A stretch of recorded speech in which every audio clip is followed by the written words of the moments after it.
आज की वीडियो में बात करेंगे युग्मक जनन के बारे में। इसको अंग्रेजी में गैमेटोजेनेसिस कहते हैं। तो युग्मक का मतलब जैसे पुरुष में शुक्राणु मिलता है उसको युग्मक कहेंगे, स्त्री में जो अंडाणु मिलता है उसको युग्मक कहेंगे। तो युग्मक जनन का मतलब है इनके बनने की का मामला है, यानी शुक्राणु के बनना और अंडाणु का बनना। तो आइए जानते क्या होता है वृषण या अंडाशय। वृषण मतलब टेस्टिस जो कि नर में होता है, अंडाशय जो है स्त्री में होता है। तो इनकी जो जनन एपिथेलियम कोशिकाएं हैं उनमें क्या होगा, अर्धसूत्रीय विभाजन होता है। अर्धसूत्रीय विभाजन जो होता है वो जनन कोशिकाओं में ही होता है और इसके फलस्वरूप 4 प्रकार की सेल से बनती हैं।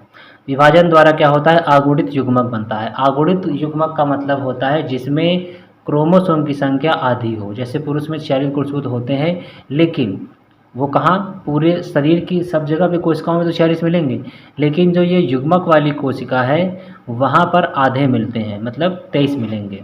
तो उसको कह रहे हैं आगुणित युग्मक। बनने की प्रक्रिया को युग्मक जनन कहते हैं।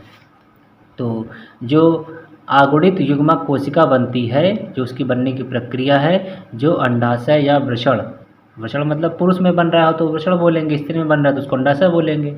तो उनमें जो जनन एपिथेलियम की कोशिकाएं हैं इनमें अर्धसूत्रीय विभाजन होता है और उससे अगुणित युग्मक बनता है, यानी जिसमें क्रोमोसोम की संख्या आधी होती है। उसी प्रक्रिया को युग्मक जनन कहते हैं। अब यहाँ पे सोचा जाए कि ये आधी क्यों बनती है, आधी का क्यों बनने का क्या मामला है। तो देखिए, अगर जैसे कि ये नर युग्मक है और इसमें आधे यानी 23 हैं और फीमेल वाले में भी 23 हैं।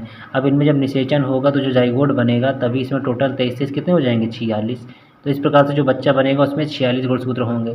अगर ऐसा नहीं होता है, आगुणित कोशिकाएं नहीं बनती हैं और पुरुष से 46 आ जाएँ और स्त्री से भी 46 आ जाए तो गुणसूत्र की संख्या हो जाएगी 92। और गुणसूत्र अगर एक भी बढ़ जाता है किसी इंसान के शरीर में या घट जाता है तो उसमें बहुत सारी गड़बड़ी हो जाती है। कई तरह के सिंड्रोम हो जाते हैं, Turner syndrome, down syndrome, Klinefelter syndrome, और वो फिर नॉर्मल नहीं रहता है। तो ये नेचर ने ऐसा कुछ बनाया है यहाँ पर कि उसको आधा कर दिया जाता है ताकि जब अगली संतान बने तो उसमें पूरे गुणसूत्र जाएँ। पुरुष में इसे शुक्राणु जनन तथा स्त्रियों में इसको अंड जनन कहते हैं। तो ये जो प्रक्रिया है युग्मक जनन की, गैमीट बनने की जो प्रक्रिया है, अगर पुरुष में हो रही है तो उसको शुक्राणु जनन कहेंगे, अगर स्त्रियों में हो रही है तो उसको अंड जनन कहेंगे।